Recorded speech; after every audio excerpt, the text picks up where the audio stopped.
All right. Good morning, online people. Let me get this all going. Share the screen. Get rid of the dealy bopper on top of the second screen. Thank you. You can teach an old dog new tricks. Oh, it only took you like, I don't know, a month. A month, year. I was being good. Oh, well, thank you. All right. So we are recording, and I lost my mouse. There it is. All right. It seems like every time we turn around in another chapter of Revelation, we're talking about Babylon again. So here we are. It's the last time we're talking about Babylon because after today, it is no more. It is completely wiped out in every aspect. So I'm going to give you a shorter version of the review starting in chapter 12. We're not going all the way back to chapter 1 this week. So remember, this is a really good spot to kind of break Revelation because chapter 12 through 14 is where John is being given a grand new sign. And the word for it is a miraculous sign in the heavens. So, what was I comparing it to the whole time we were doing these chapters? Like a movie. So he was being shown a big movie in the heavens that tied in all of history that he'd be familiar with all of the events and revelation that's going to be in his future and of course our future. And so in chapters 12 through 14, he's seeing these images of a woman and a child and a dragon and beasts and all of that. And this was a pictorial representation of the history of the Jewish people. And the woman is the Jewish nation. And then out of the Jewish nation came the Messiah. And then the Messiah ushered in this new age, but the beast came on the scene in order to destroy what the child was doing. So we're seeing this vision of Jewish history and everything that happened pointing to what is to come in the chapters that follow. In Revelation 13, Satan is cast out of heaven. We talked about how even now Satan has access to heaven. We see that in the book of Job when all of the angels are called to a staff meeting. Satan has to go also. So he does have access to heaven. But at this point in Revelation 13, he's cast out and he can never return to heaven. Well, now that he's cut off from heaven, he is upset, to say the least. And he turns his wrath then on the earth. And so now he's causing all of the problems on earth. We get introduced to the first beast, which is the Antichrist, the second beast, which is the false prophet. In Revelation 14, we see the 144,000 again. They're shown triumphant. An angel is sent to witness to the whole world. Babylon's destroyed, and those with the mark of man, not the mark of the beast, it's the mark of man, is they're condemned to hell, and the earth is harvested. John's given another sign. So Revelation 15 starts the same way with a miraculous sign. This miraculous sign, though, is of seven angels with the seven last plagues of the earth. So it's what we call the bowl judgments, or in King James, they call it the vial judgments, VIAL. So in Revelation 16, the seven bowl judgments are poured out. We've got the plague of boils, the plague on the sea, the plague in fresh water, the plague of the sun. Now remember, as those are playing out, they sound very familiar to the trumpet judgments. But in the trumpet judgments, each of those judgments only hurt a third of whatever it was that was being judged. So here we got the plague on the sea. The entire sea is turned to some substance that John says it looked like the blood of a dead man. Okay. So it's black, goopy yuckiness, right? And it killed everything that's in the sea. Then the plague on the fresh water. This is going to be just like the plague that Moses put on the Nile, where it turned to blood. So the fresh water was turned to literal blood. It was a different word than was used for the salt water. In the salt water, it looked like the blood of a dead man. But when John described the plague on the waters, it turned to blood, just like when Moses turned the Nile to blood. Then the plague on the sun, remember in the trumpet judgment, it darkened or lessened the sun's light by a third. The sun, the moon, and the stars were all dimmed by a third. Well, now the plague on the sun is a scorching sun. Basically, the sun's heat's turned up to 11 and everything just gets toasty.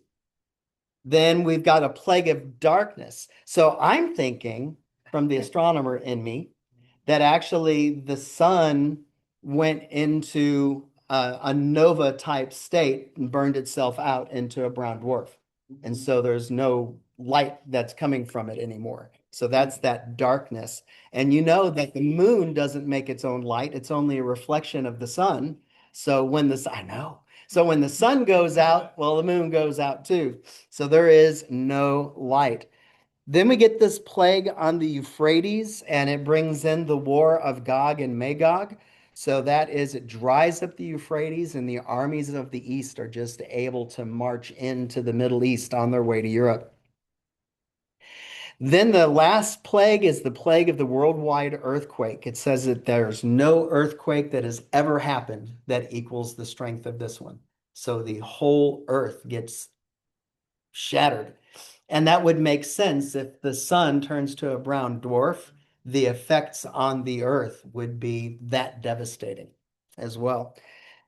Then Revelation 17, which I tried to do from the car. How did that work? Was it okay? That's the grand experiment. Don't try that again. You were there. Yeah, no, no. If you kept going, look. So Revelation 17, this is the description and the fall of spiritual Babylon. Go ahead and circle that, underline it, okay? Because that is different than what's going on in Revelation 18. So Revelation 17 is talking about a spiritual Babylon. I'll hit some of those topics again. The way that it was described is the mother of harlots and all the abominations of the earth. Okay. Usually when you see the word abomination in scripture, what's it talking about? Again, something that's an abomination to the Lord. Okay. It's usually what we see. It's something that's very vile and distasteful to God. And this points to the idea that these descriptions that we're getting in Revelation 17 has to do with some religion that gets set up during the end times that is completely distasteful to God in every way, shape, and form.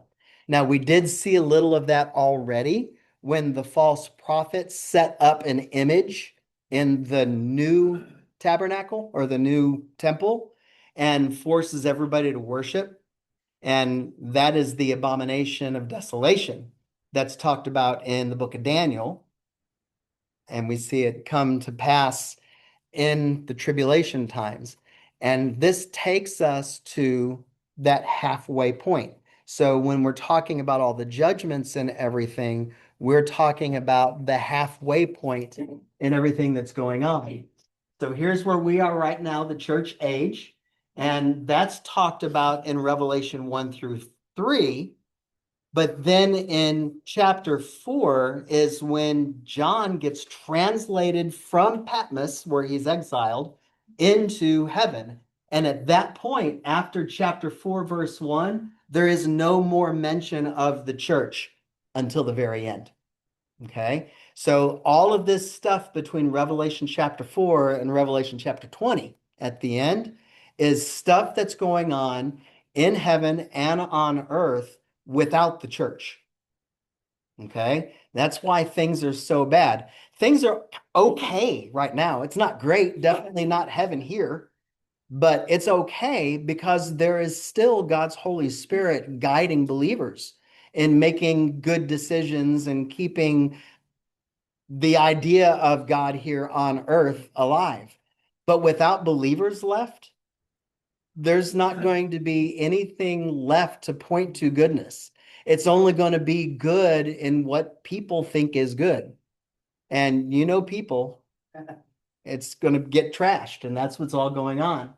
So in Revelation chapter 4 and 5, we've got God's heavenly courtroom, and we see all the worship that's going on in heaven.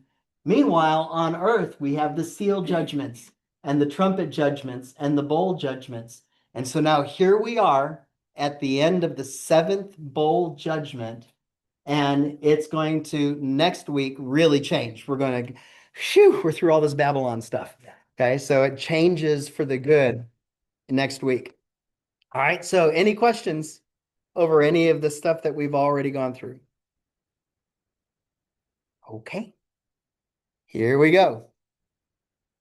We saw in Revelation 12, it says Babylon's destroyed.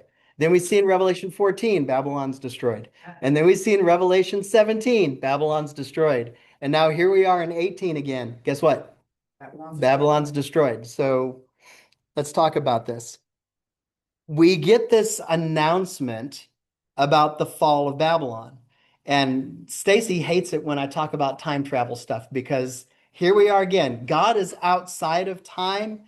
And when he shows stuff to John, it's not always following point A, point B, point C. Sometimes he skips ahead and says, it's already finished. Oh, let me go back and tell you how it's finished.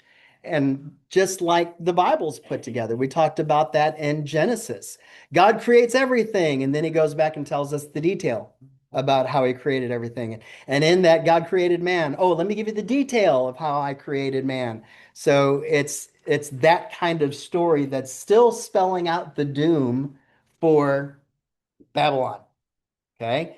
So the question that I came across as I was researching this is the scholars are kind of split in two. Is this a new Babylon reference, or is it more of the same Babylon? If it was already destroyed before, why is it getting destroyed again? What's the deal that's going on? So the scholars see the issue differently. They point to two manifestations of Babylon. One religious, that's the spiritual Babylon that we talked about in 17, and then a commercial Babylon or a civil Babylon, a government seat Babylon. And others see these two as one, both being judged at the same time. So there's no really good, you can't say for sure. It's going to be one of those things where we won't know until we see it happen. Okay. But I think it's two different Babylons, and I'll show you why. Now, there are definite similarities between the Babylon of chapter 17 and the Babylon of chapter 18. Both are under the rule of the Antichrist. Both have ruling queens. Both are filled with blasphemy. Both hate the saints. Both shed their blood. Both are associated with kings in this fornication. They're taking part in all of the evil that's going on, and both get under judgment and destroyed. Those are the similarities between the Babylon of 17 and the Babylon of 18. But there's some differences here too. So I made a chart. I like charts. Okay. So as we talk about Mystery Babylon, which is Revelation 17 getting destroyed, and then Commercial Babylon, which is Revelation 18, we've got different symbols that are used to represent them. In 17, it's the harlot woman.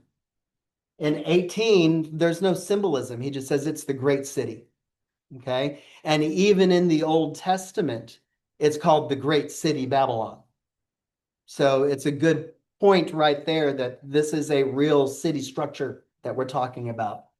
It's identified with an inland location with 7 hills.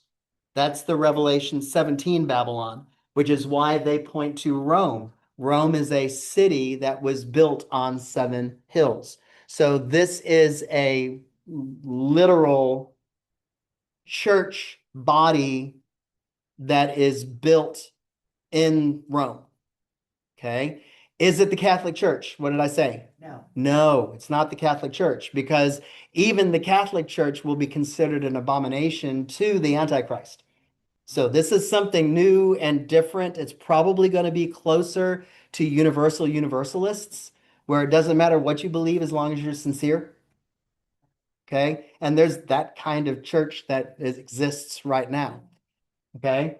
But in 18, it is very much a coastal city. It is a port city.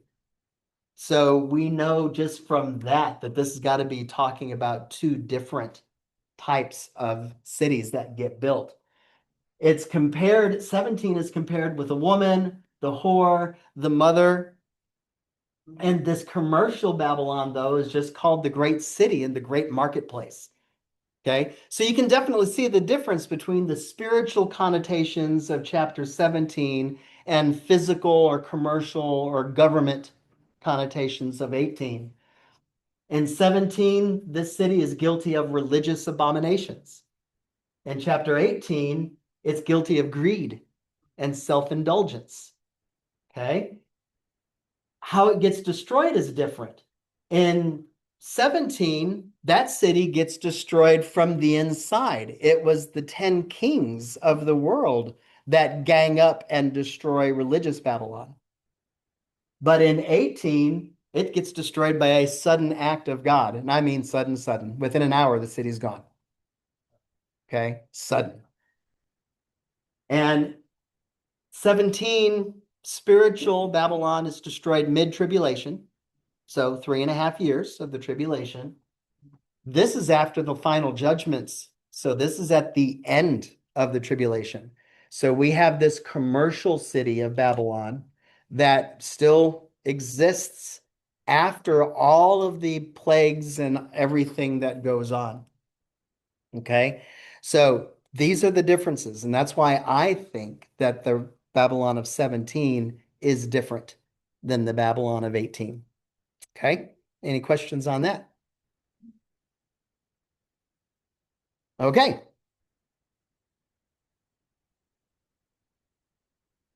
It's not too hard to think of both aspects at the same time. We see this in scripture a lot. If you look at Micah 5:2, it tells us that the Messiah is going to come out of Bethlehem. But in Hosea 11:1, it says the Messiah is going to come out of Egypt. Is one of those wrong? No, they're both right. And Malachi 3:1 says the Messiah is going to come to the temple. In Zechariah 9:9, it says the Messiah is going to come to Zion. Are one of those wrong? No, they're both right. Isaiah 9 says that the Messiah is going to come to Galilee. Oh, no. So which of these are true? They're all different statements, but they're all true. They all happened. Okay. So the same thing that we see about Babylon and the way Babylon gets described in 17 and then in 18, they're both true. They're not in conflict with each other at all. Is another question that came up is the Babylon of 18 literal or is it symbolic? Does it represent some worldwide government that gets set up during the end times and it's being brought down? Or is it a physical place? Well, I've got some pictures here of what Saddam Hussein put together. This is on the Euphrates River. And when Saddam Hussein was in power, he was taking all of his oil wealth and rebuilding Babylon. So these are there now. You can actually go and tour the new Babylon that he was building there on the banks of the Euphrates. The blue thing is an entrance gate into the new city, what was going to be the new city. And then that brown structure, that sandy structure, is actually his Babylonian home. He was building a palace. The blue thing is the gate. Yeah, but the sandy structure is his palace. That was his Babylon palace. Oh yeah. Yeah. Yeah, he was calling it Babylon. Okay. So Hussein tried to rebuild it with the wealth of the Middle East. So it is possible that it is symbolic, but it's not going to be very hard to rebuild Babylon. Okay. So I think it's going to be literal. All right, here we go. 18 verse 1. It says, After this, I saw another angel coming down from heaven. This is John talking. He had great authority, and the earth was illuminated by his splendor. With a mighty voice, he shouted, Fallen, fallen is Babylon the Great. She has become a dwelling for demons and a haunt for every impure spirit, a haunt for every unclean bird, a haunt for every unclean and detestable animal. For all the nations have drunk the maddening wine of her adulteries. The kings of the earth committed adultery with her, and the merchants of the earth grew rich from her excessive luxuries. So again, tenses are kind of messed up. The angel comes out of the clouds and says, Babylon has fallen. Well, let me show you how it's going to happen. Okay. So he's proclaiming it as if it has already happened, but it hasn't happened yet. So that's the surety of what God is about to do. So Earth at this point is all but destroyed. Okay. The fact that this angel's glow illuminates the earth just punctuates the fact that there is virtually no natural light anymore. There's no man-made light anymore. Okay. Because that earthquake and everything pretty much destroys all the infrastructure of the world. So fire, yeah, is pretty much all they got left. Fire of the cities burning. Yeah. Okay. So this is another angel of the same kind. Remember, in Greek, we got different words for another. So this is another angel of the same kind that we see in Revelation 17. His announcement is that Babylon the Great is no more. And he's repeating it, right? If you remember the words, it says fallen, fallen. Okay. So the fact that it's repeated is an emphasis of its utter destruction. Okay, so this isn't, yeah, we bombed it. It may or may not come back. No, it's not that. This is gone, gone. Like Jericho. Like shopping, shopping. I'm not Jericho, I'm sorry. Yeah, but Sodom. Yeah, we're going to be talking about Sodom here in a minute, actually. So it is so bad, the destruction is so bad that only the demons and the damned remain there. Okay. In fact, there are unclean birds means that there's lots of bodies. Yeah. So this is carrion, the unclean birds that's talked about. Yeah, vultures, buzzards, everything that would eat the flesh of everybody that's now died in the city. Verse 4, then I heard another voice from heaven say, Come out of her, my people, so that you will not share in her sins, so that you will not receive any of her plagues. For her sins are piled up to heaven, and God has remembered her crimes. Okay, so now this is before the destruction. Remember, time's all screwy with this angel talking. Yes, it's destroyed. And yes, there's going to be, it's only inhabited by demons and the damned and the carrion of everybody that's dead. But before this happens, believers that are in there, y'all need to get out. Okay. Before I destroy it. Okay. Okay. Timeline. So this is another argument that it may be a different city than the Babylon of 17. It's hard to imagine any Christ follower hanging out in the spiritual Babylon. As corrupt and dirty as it is spiritually, so anti-God, any God follower wouldn't be able to stand it in there. And if they were found out, they'd be killed. Okay. So here, apparently, there are believers that are living in this Babylon and doing business to the point that this other voice out of heaven, probably God, is saying, all of my children come out of there. And only they would be able to hear them. Yeah. Yep. This is the same warning that the angels gave Lot. in Sodom. It's that same kind of warning. And it's supposed to kind of wake up that vision in your mind of what was going on in Sodom before the finger of God wiped it off the face of the earth. Okay. And the angels told Lot, gather your family and leave and be gone before the morning.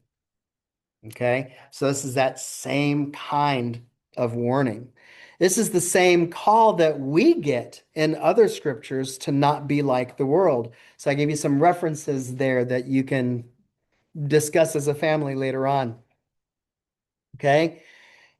This last sentence, though, it says, for her sins have reached the heavens. These are the exact words in Greek as opposed to Hebrew that we see as the description in the Tower of Babel. I was just about to ask that question. And that's where all of this mess started. That's the first big citywide rebellion against God, is when they were building this temple or this tower. And what was the purpose of that tower? To reach God. They wanted to touch the heavens, but for the purpose of reaching God. Okay. So that started the whole thing. So again, this is supposed to wake up those images in your mind of what's going on. The Bible is put together so cool. It's 66 separate books, with the middle book being Psalm 119, right in the middle. That's the pivot point in Scripture. For everything that's brought up as introduced in Genesis 1, then in Genesis 2, 3, 4, all the way through Psalm 119, it unwinds from 119 all the way back to Revelation 20. It makes this perfect wedge of God beginning something and then God completing it.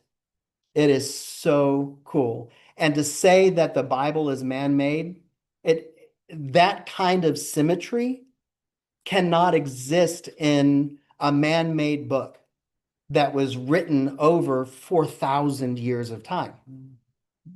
The correlation is too perfect. Okay. So just structurally, we've talked about that before in Hebrew literature, how it follows this format of A, B, C, C, B, A. The whole Bible, it gets set up that way. Topics introduced in the beginning get finalized in the end. Really cool. All right. So starting in verse 6. So this is the angel still talking, and it kind of gets put together as a song. So this angel is singing a song about the destruction of this government Babylon, this city seat Babylon. Give back to her as she has given. Pay her back double for what she has done. Pour her a double portion from her own cup. Have we seen that kind of language before? The last time that we saw Babylon, it was talking about drinking the cup of wine of her fornication, but God is going to give her a wine of damnation, a cup of damnation. So this is that same imagery here. Give her as much torment and grief as the glory and luxury she gave herself. In her heart she boasts, I sit enthroned as a queen. I am not a widow. I will never mourn. Therefore, in one day her plagues will overtake her, death, mourning, and famine. She will be consumed by fire, for mighty is the Lord God who judges her. Wow. All right, so this idea, give back to her, okay? This is literally repay the debt. Okay, so basically, it's kind of like in business where you take a loan in order to start your business, and then you take another loan in order to get your furniture, and then you get another loan in order to set up something else, and then you get another loan. Can you keep on getting loans forever? Eventually, what happens? You got to pay them back. The note comes due. And that's what this is doing. This is a financial phrase saying she's taken out all the loans she can take out. God's calling the note due. Okay, so that's the language that's here. Pay back double, right? In the Old Testament, it requires double restitution in cases of theft. That's part of the Levitical law. So perhaps this is showing how this city made its money. Verse 7 shows her threefold sin.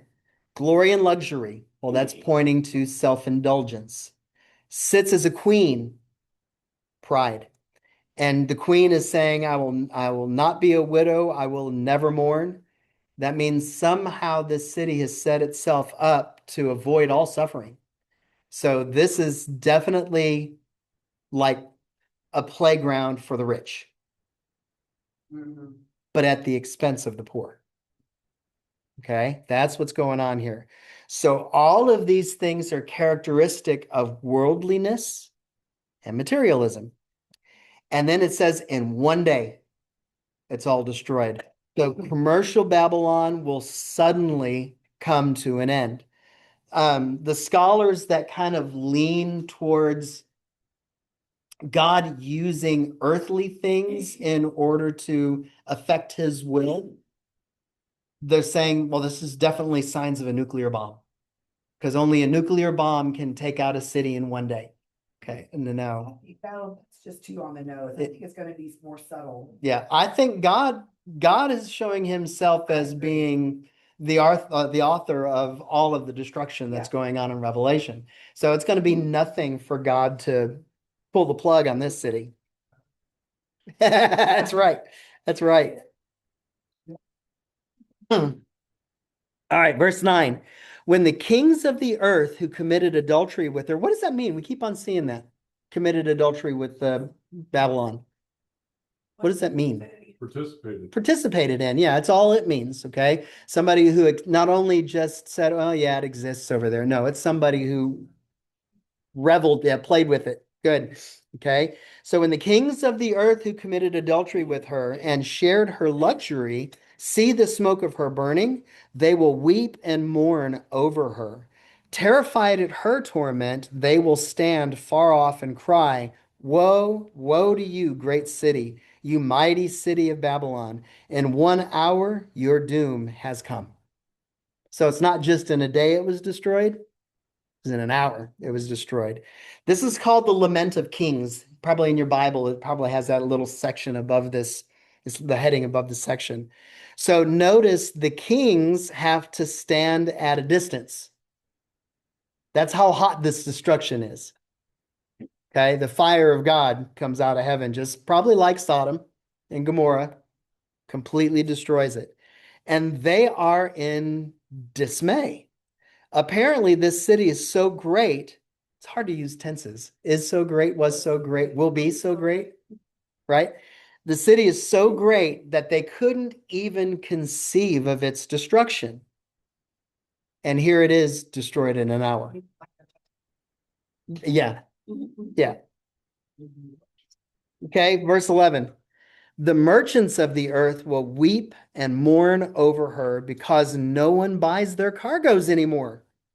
Cargoes of gold, silver, precious stones, and pearls, fine linen, purple, silk, and scarlet cloth, every sort of citron wood, and articles of every kind made of ivory, costly wood, bronze, iron, and marble, cargoes of cinnamon and spice, of incense, myrrh, and frankincense, of wine and olive oil, of fine flour and wheat, cattle and sheep, horses and carriages, and human beings sold as slaves.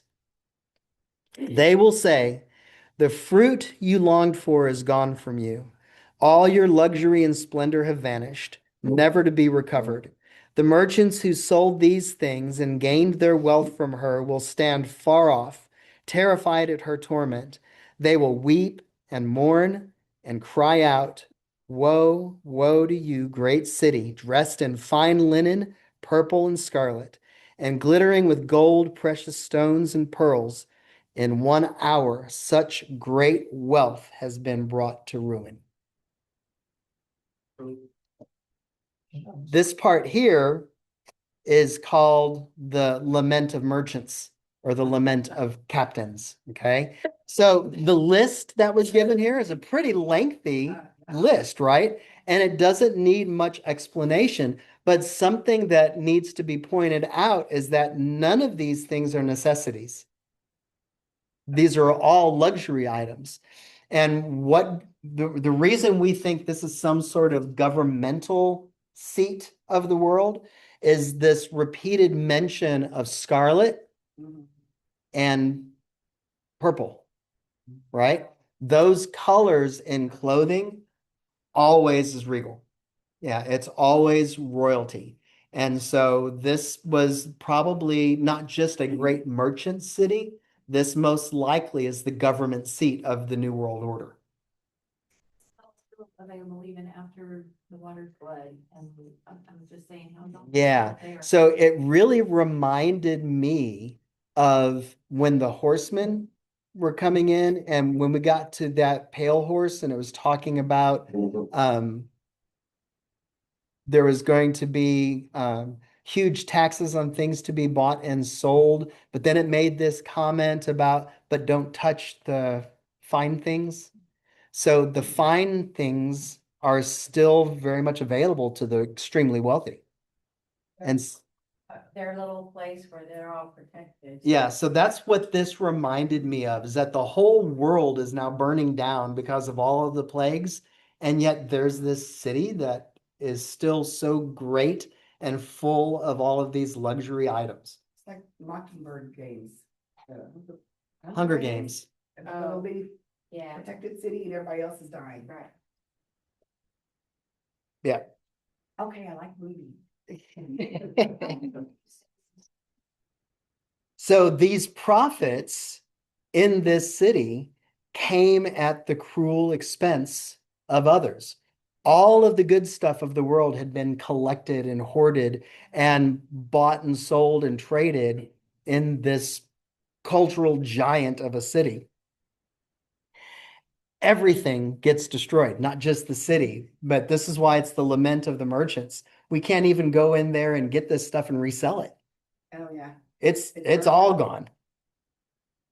Right? Those who did profit will be eternally tormented with their absence. Every sea captain and all who travel by ship, the sailors and all who earn their living from the sea, will stand far off. When they see the smoke of her burning, they will exclaim, was there ever a city like this great city? They will throw dust on their heads and with weeping and mourning cry out, woe, woe to you, great city, where all who had ships on the sea became rich through her wealth. In 1 hour, she's been brought to ruin. This is the lament of the captains. Now it's the sea merchants who are lamenting. It wasn't just the kings who profited. They thought that the gravy train would never end. Yeah. And it all comes tumbling down in an hour. And then in verse 20 it says, rejoice over her, you heavens. Rejoice, you people of God. Rejoice, apostles and prophets, for God has judged her with the judgment she imposed on you. So who's being told to rejoice here? That's under heaven. All the believers. Yeah. Even Old Testament, right? That's where we're getting the apostles and prophets, Yeah. right? So it's reaching not just New Testament with the apostles, but also Old Testament with the prophets. And we are to rejoice.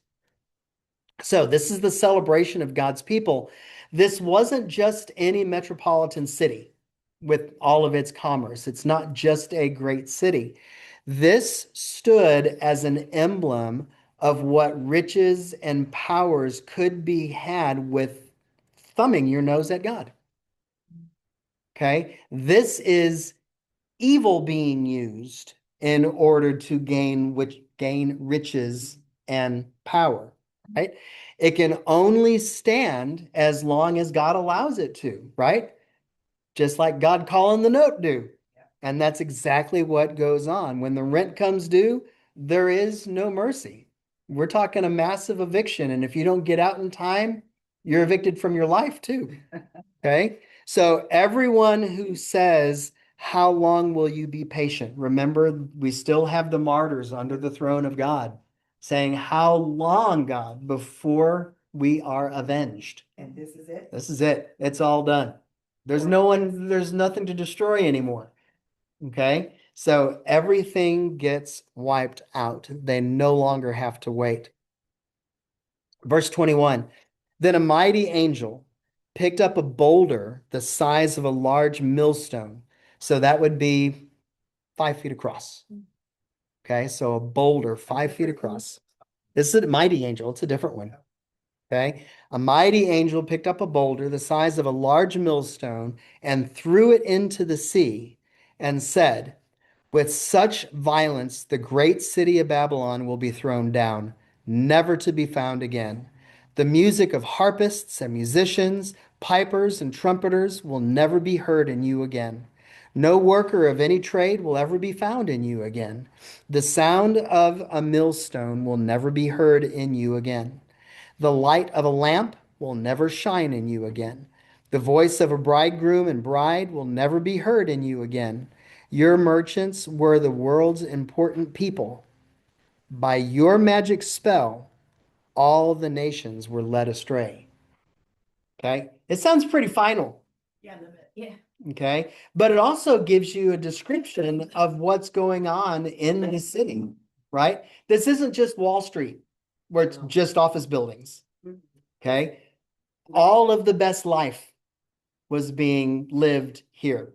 There were arts, right? There's music, there's weddings, there's industry. There's also people living regular lives in there because they've got the ability to make food. That's what the millstone, they're getting bread, all of the essentials of life. So it is a flourishing metropolis of some sort.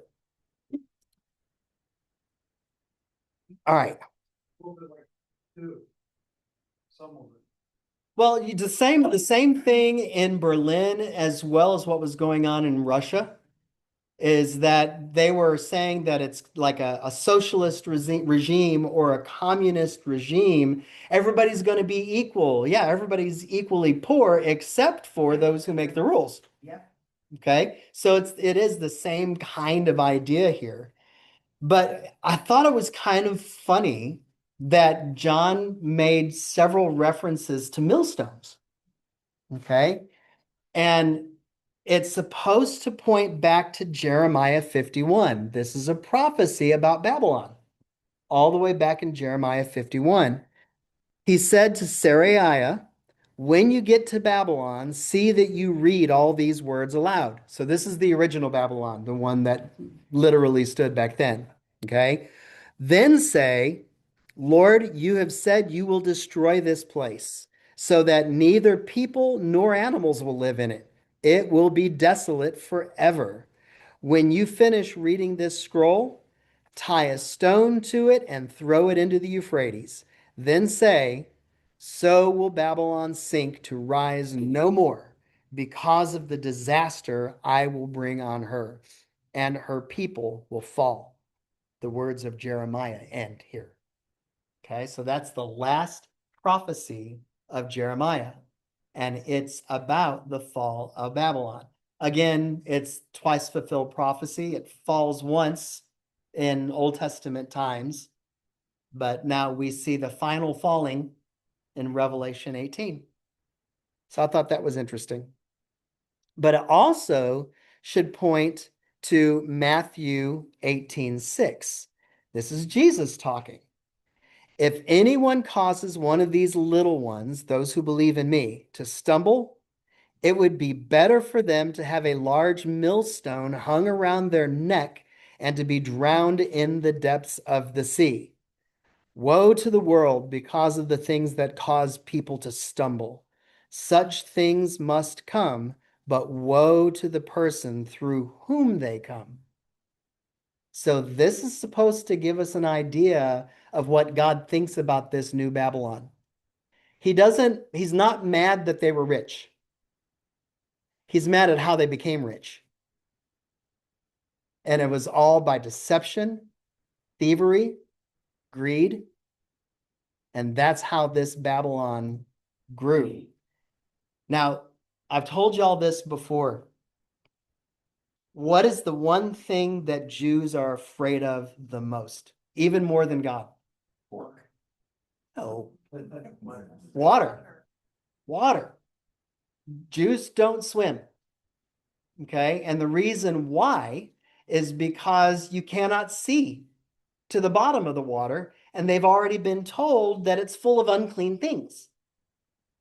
Specifically, they're not supposed to eat shellfish. No lobster, No shrimps. no shrimps, no crab legs, right? All of that is unclean and detestable, and they can't see it to avoid it. So they're never taught to swim. They even hire mercenary navies to protect them so that they don't go in the water. Now, of course, these are Bible time Jews. Yeah. Okay. But even today, the Orthodox Jews, the ones that wear all black and little ringlets with the funky hat, they will avoid water for the same reason, because of it being unclean. So the worst punishment is not just being thrown in the water, but thrown in the water with a millstone around your neck, because guess where you're going? To the bottom. Straight to the bottom, where all the unclean things are. Not dying. But then they die there amongst the unclean. And if they die amongst the unclean, they can't be purified, can't go to heaven. That's why they've got such a great fear.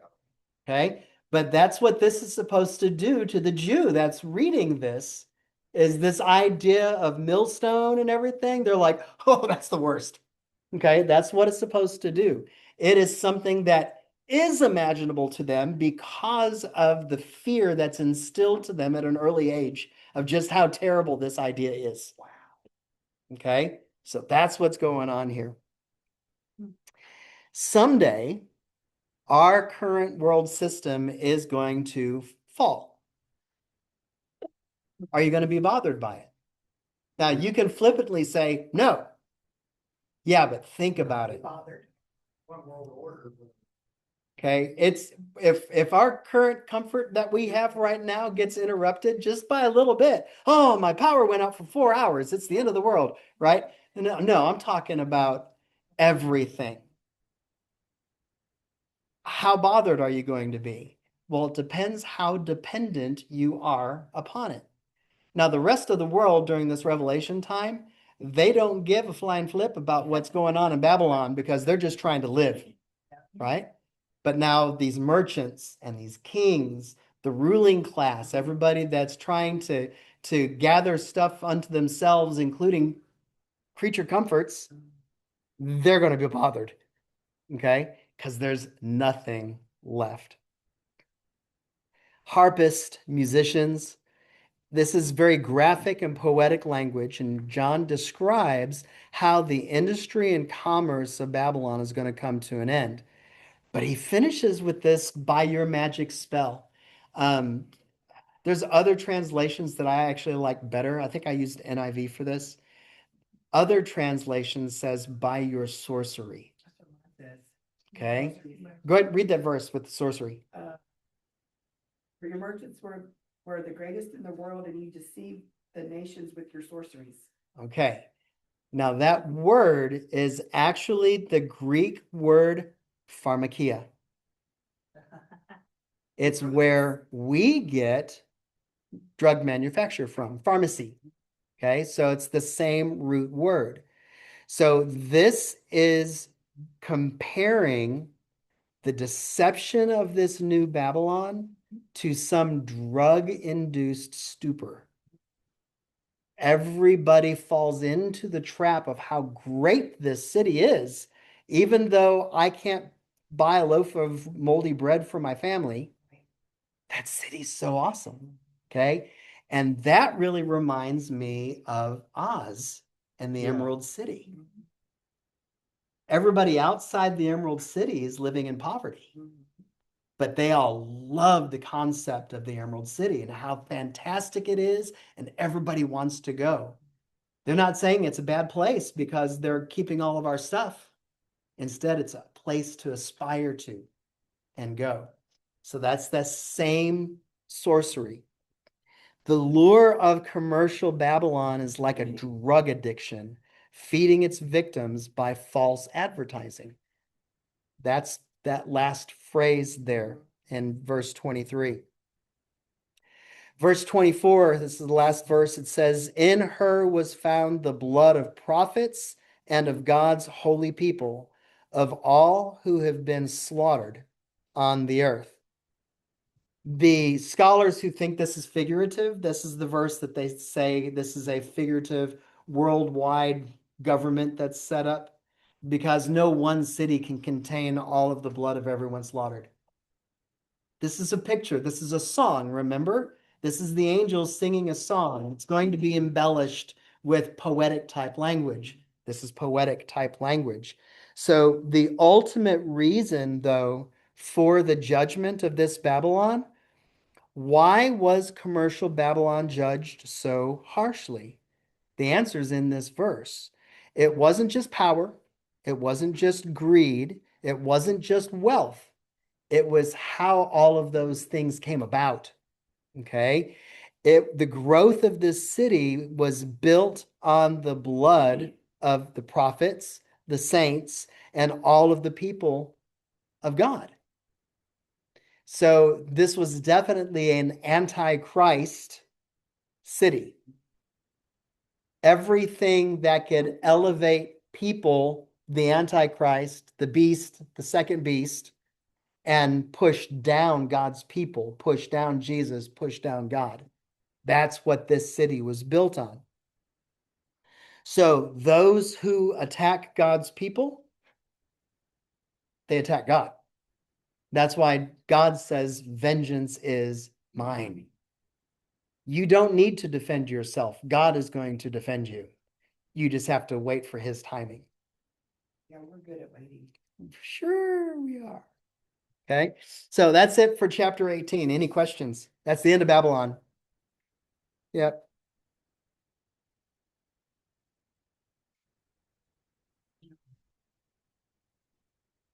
Anyone? It wasn't too hard to get your mind around. This was actually fairly easy, except for the time travel bit. Oh, I saw this really cool time travel thing. This is what Stacy got annoyed by yesterday. So remember that Moses got called up to the mountain and he went up to the mountain to worship, right? At the same time, Elijah, not the same time in history, but the same way, Elijah got called up to the mountain. And it says that Elijah went up to the mountain to worship. In the New Testament, Jesus is on the mountain. And who shows up? Them two. Moses and Elijah at what we call Mount Transfiguration. And they're there having a confab. And the question is, did Jesus pull Moses and Elijah from their time into his time in the New Testament in order to have that worship experience on the mountain? And then put them back in their time for them to come back down to finish the Old Testament. That's a really cool kind of concept. But it's time travel. Stacy doesn't like it. I love talking. Tiny whiny. Wibbly wobbly, timey wimey, yeah. But that's different. All right. I have a question. A personal question. All right, let me close the recording here.